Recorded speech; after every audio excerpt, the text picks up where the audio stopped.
خالد رضی اللہ عنہ ایک بڑی ہی خطرناک جنگ لڑنے کے لیے روانہ ہو گئے۔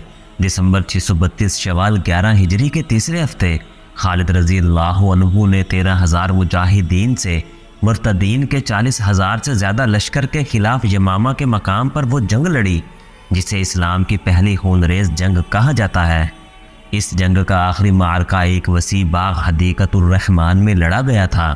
وہاں دونوں طرف اس قدر جانی نقصان ہوا تھا کہ حدیقۃ الرحمن کو لوگ حدیقۃ الموت کہنے لگے تھے۔ آج تک اسے حدیقۃ الموت کہا جاتا ہے۔ اس وقت خالد رضی اللہ عنہ مدینہ میں تھے۔ انہیں خلیفۃ المسلمین ابو بکر رضی اللہ عنہ نے عمر رضی اللہ عنہ کی اس شکایت پر جواب طلبی کے لیے مدینہ بلایا تھا کہ انہوں نے مالک بن نویرہ کو قتل کر کے اس کی بیوی لیلا کے ساتھ شادی کر لی تھی۔ ابو بکر رضی اللہ عنہ نے ان حالات کو دیکھتے ہوئے جن میں اسلام گھر گیا تھا خالد رضی اللہ عنہ کے حق میں فیصلہ دیا اور خالد رضی اللہ عنہ کو واپس بطح جانے اور یمامہ کے مسیلمہ کذاب کے فتنے کو ختم کرنے کا حکم دیا تھا۔ مسیلمہ کذاب کے متعلق بتایا جا چکا ہے کہ اس نے نبوت کا دعویٰ کر رکھا تھا۔ اس کے پیروکاروں کی تعداد اتنی زیادہ ہو گئی تھی کہ اس کا لشکر مسلمانوں کے لیے خطرہ بن گیا تھا۔ اس وقت تک مسلمان ایک طاقت بن چکے تھے لیکن مسیلمہ کی طاقت بڑھتی جا رہی تھی۔ یہ مدینہ کے لیے بھی خطرہ تھا اور اسلام کے لیے بھی۔ مدینہ سلطنت اسلامیہ کا مرکز تھا۔ خالد رضی اللہ عنہ کا لشکر بطح میں تھا۔ وہیں انہوں نے مالک بن نویرہ کو سزائے موت دی اور اس کی بیوی لیلا کے ساتھ شادی کر لی تھی۔ لیلا وہی تھی۔ خالد بطح کو روانہ ہو گئے۔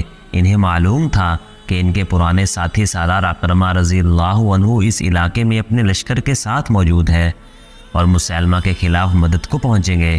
اکرمہ رضی اللہ عنہ بن ابو جہل ان 11 سالاروں میں سے تھے جنہیں خلیفۃ المسلمین رضی اللہ عنہ نے مختلف علاقوں میں مرتد اور باغی قبائل کی سرکوبی کے لیے بھیجا تھا۔ دوسرے قبیلے اتنے طاقتور نہیں تھے جتنا مسیلمہ کا قبیلہ بنو حنیفہ تھا، اس لیے اس علاقے میں اکرمہ رضی اللہ عنہ کو بھیجا گیا تھا۔ ان کے پیچھے پیچھے ایک اور سالار شرجیل رضی اللہ عنہ بن حسنہ کو بھیج دیا گیا تھا۔ خلیفہ ابو بکر رضی اللہ عنہ نے شرجیل رضی اللہ عنہ کو یہ حکم دیا تھا کہ وہ اکرمہ رضی اللہ عنہ کو مدد دیں گے۔ اکرمہ رضی اللہ عنہ یمامہ کی طرف جا رہے تھے۔ یہ 2-2.5 مہینے پہلے کی بات ہے۔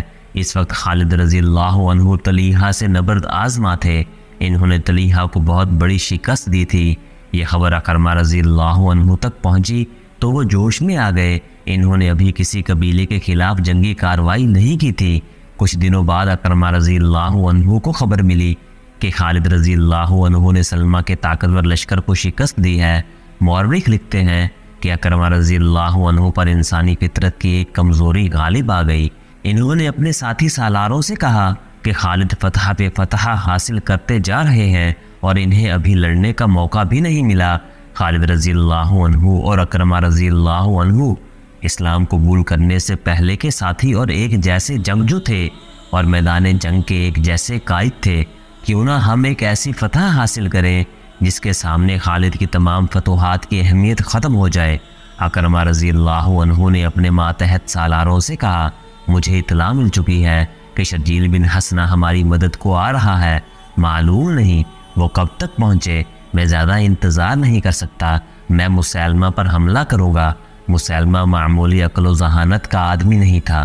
اسے معلوم تھا کہ مسلمان اس کی نبوت کو برداشت نہیں کر رہے اور کسی بھی روز اسلامی لشکر اس پر حملہ کر دے گا۔ اس نے اپنے علاقے کے دفاع کا بندوبست کر رکھا تھا جس میں دیکھ بھال اور جاسوسی کا انتظام بھی شامل تھا۔ اکرمہ رضی اللہ عنہ سوچے سمجھے بغیر بڑھتے گئے اور یمامہ کے قریب پہنچ گئے۔ وہ چونکہ جذبات سے مغلوب ہو کر جا رہے تھے اس لیے احتیاط نہ کر سکے کہ دشمن دیکھ رہا ہوگا۔ انہیں مسیلمہ کے جاسوسوں نے دیکھ لیا اور مسیلمہ کو اطلاع دی۔ ایک اور علاقے میں جہاں اونچے ٹیلے اور ٹیکریاں تھیں، اکرمہ رضی اللہ عنہ کے مسیلمہ کے کچھ آدمی دکھائی دیے۔ اکرمہ رضی اللہ عنہ نے ان پر حملہ کر دیا مگر یہ مسیلمہ کا بچھایا ہوا جال تھا۔ مسیلمہ نے وہاں خاصا لشکر چھپا رکھا تھا جس نے دائیں بائیں سے اکرمہ رضی اللہ عنہ کے لشکر پر حملہ کر دیا۔ اکرمہ رضی اللہ عنہ اس غیر متوقع صورتحال میں سنبھل نہ سکے۔ مسیلمہ کے لشکر نے انہیں سنبھلنے دیا ہی نہیں۔ اکرمہ رضی اللہ عنہ کے ساتھ نامی گرامی اور تجربہ کار سالار اور کمانڈر تھے۔ لیکن میدان دشمن کے ہاتھ میں تھا، اس نے مسلمانوں کی کوئی چال کامیاب نہ ہونے دی۔ اکرمہ رضی اللہ عنہ کو نقصان اٹھا کر پسپا ہونا پڑا۔ اکرمہ رضی اللہ عنہ اپنے اس شکست کو چھپا نہیں سکتے تھے، چھپا لیتے تو لشکر میں سے کوئی مدینہ اطلاع بھیج دیتا۔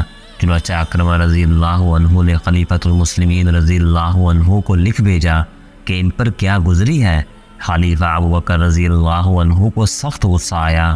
انہوں نے اکرمہ رضی اللہ عنہ کو واضح حکم دیا تھا کہ شرجیل رضی اللہ عنہ کا انتظار کریں اور اکیلے مسیلمہ کے سامنے نہ جائیں، مگر اکرمہ رضی اللہ عنہ نے جلد بازی سے کام لیا تھا۔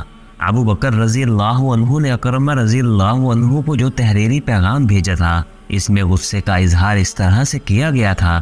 اکرمہ رضی اللہ عنہ کو ابن ابو جہل لکھنے کی بجائے ابن ام اکرمہ کی ماں کے بیٹے لکھا۔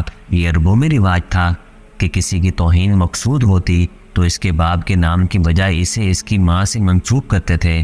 خلیفۃ المسلمین رضی اللہ عنہ نے لکھا، اے ابن ام اکرمہ، میں تمہاری صورت نہیں دیکھنا چاہتا، میں یہ بھی نہیں دیکھنا چاہتا کہ تم مدینہ آؤ۔ تم آئے تو یہاں کے لوگوں میں مایوسی پھیلاؤ گے، مدینہ سے دور رہو۔ تم اب یمامہ کا علاقہ چھوڑ دو اور حذیفہ کے ساتھ جا ملو اور اہل عمان سے لڑو، وہاں سے فارغ ہو کر عرفہ جا کی مدد کے لیے مہرہ چلے جانا، اس کے بعد یمن جا کر مہاجرین بن امیہ سے جا ملنا۔ جب تک تم سالاری کے معیار پر پورا نہیں اترتے مجھے اپنی صورت نہ دکھانا، میں تم سے بات تک نہیں کروں گا۔ خلیفۃ المسلمین ابوبکر رضی اللہ عنہ نے شرجیل کو پیغام بھیجا کہ وہ جہاں ہیں وہیں رہیں، اور جب خالد رضی اللہ عنہ آئیں تو اپنا لشکر ان کے ساتھ کر کے خود ان کے ماتحت ہو جائیں۔ خالد رضی اللہ عنہ کو بتایا گیا تھا کہ شرجیل رضی اللہ عنہ کا لشکر بھی انہیں مل رہا ہے۔ وہ خوش ہوئے کہ اب وہ مسیلمہ کا مقابلہ بہتر طریقے سے کر سکیں گے۔ انہیں توقع تھی کہ شرجیل کا لشکر تازہ دم ہوگا، مگر یہ لشکر خالد رضی اللہ عنہ کو ملا تو وہ تازہ دم نہیں تھا، اس میں کئی مجاہدین زخمی تھے۔ کیا ہوا شرجیل؟ خالد رضی اللہ عنہ نے پوچھا۔ ندامت کے سوا میرے پاس کوئی جواب نہیں۔ شرجیل رضی اللہ عنہ نے کہا، میں نے خلیفۃ المسلمین کی حکم عدولی کی ہے، میرے لیے حکم تھا کہ اکرمہ کو مدد دوں، مگر میرے پہنچنے سے پہلے اکرمہ مسیلمہ کے لشکر سے ٹکر لے کر پسپا ہو چکا تھا۔ یہ ایک خبر تھا جس نے مجھ پر بھی غلبہ پا لیا کہ ایک فتح تمہارے حساب میں لکھی جائے۔ باریک بین اور دور اندیش خالد رضی اللہ عنہ نے طنزیہ لہجے میں شرجیل رضی اللہ عنہ کا جواب پورا کرتے ہوئے کہا، اکیلے پتھر کی کوئی طاقت نہیں ہوتی شرجیل، پتھر مل کر چٹان بنا کرتے ہیں، پھر اس چٹان سے جو ٹکراتا ہے وہ دوسری بار ٹکرانے کے لیے زندہ نہیں رہتا۔ خود غرضی اور ذاتی مفاد کا انجام دیکھ لیا تم نے۔ اکرمہ جیسا تجربہ کار سالار پٹ کر ذلیل ہو چکا ہے۔ میں تم پر کرم کرتا ہوں کہ خلیفہ کو تمہاری حماقت کی خبر نہیں ہونے دوں گا۔ شرجیل رضی اللہ عنہ بن حسنہ نے اکرمہ رضی اللہ عنہ جیسی غلط حرکت کی تھی۔ اس نے بھی خالد رضی اللہ عنہ سے بازی لے جانے کے لیے راستے میں مسیلمہ کے لشکر سے ٹکر لی اور پسپا ہونا پڑا تھا۔ مسیلمہ کذاب دربار لگائے بیٹھا تھا۔ ٹھگنے قد والا یہ بدصورت انسان مکمل نبی بن چکا تھا۔ اس کا قبیلہ بنو حنیفہ تو اسے نبی مان ہی چکا تھا۔ دوسرے قبیلے کے لوگ جوگ در جوگ اس کی بیعت کے لیے آتے اور اس کی ایک جھلک دیکھنے کو بےتاب رہتے تھے۔ لوگوں نے اس کی قوت اور کرامات دیکھنی تھی۔ اب اس کے پیروکاروں نے 2 معجزے اور دیکھ لیے تھے۔ انہوں نے مسلمانوں کے 2 نامور سالاروں کو ذرا سی دیر میں میدان سے بھگا دیا تھا۔ مذہبی اور نظریاتی لحاظ سے تو مسلمان ریشم کی طرح نرم تھے، لیکن میدان جنگ میں وہ فولاد سے زیادہ سخت اور بجلیوں کی طرح قہر بن جاتے تھے۔ جنگی لحاظ سے مسلمان دہشت بن گئے تھے۔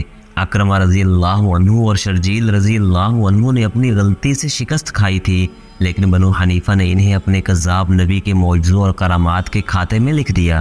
وہ کہتا تھا کہ مسلمانوں کو مسیلمہ کے سوا کون شکست دے سکتا ہے؟ نہار الرجال۔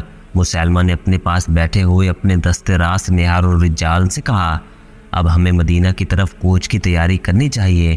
مسلمانوں میں اب وہ دم خم نہیں رہا۔ پہلے بیان ہو چکا ہے کہ نہار الرجال وہ شخص تھا جس نے رسول کریم صلی اللہ علیہ وآلہ وسلم کے سائے تلے بیٹھ کر قرآن پڑھا اور مذہب پر عبور حاصل کیا تھا، اور اسے مبلغ بنا کر مسیلمہ کے علاقے میں بھیجا گیا تھا، مگر اس پر مسیلمہ کا جادو چل گیا۔ اس نے مسیلمہ کی نبوت کا پرچار شروع کر دیا۔ آیت قرآنی کو توڑ مروڑ کر اس نے ان لوگوں کو بھی مسلمہ کا پیروکار بنا دیا جو اسلام قبول کر چکے تھے۔ مسلمہ نے اسے اپنا معتمد خاص بنا لیا تھا۔ یہ شراب اور نسوانی حسن کا جادو تھا۔ خود مسلمہ جس کی شکل و صورت مکروہ سی تھی اور قد مضحکہ خیز حد تک ٹھگنا تھا، عورتوں میں زیادہ مقبول تھا۔ مورخ لکھتے ہیں کہ عورتوں کے لیے اس میں ایک مخصوص کشش تھی۔ سجا جیسی عورت جو کلو پترا کی طرح جنگی قوت لے کر مسلمہ کو تہ و تیگ کرنے آئی، صرف ایک ملاقات میں اس کی بیوی بن گئی تھی۔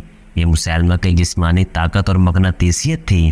اب تو وہ بہت بڑی جنگی طاقت بن گیا تھا۔ اکرمہ رضی اللہ عنہ و شرجیل رضی اللہ عنہ کو پسپا کر کے اس کے اپنے اور اس کے لشکر کے حوصلے بڑھ گئے تھے۔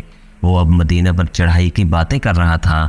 وہ دربار میں بیٹھا نہار الرجال سے کہہ رہا تھا کہ مدینہ کی طرف کوچ کی تیاری کرنی چاہیے۔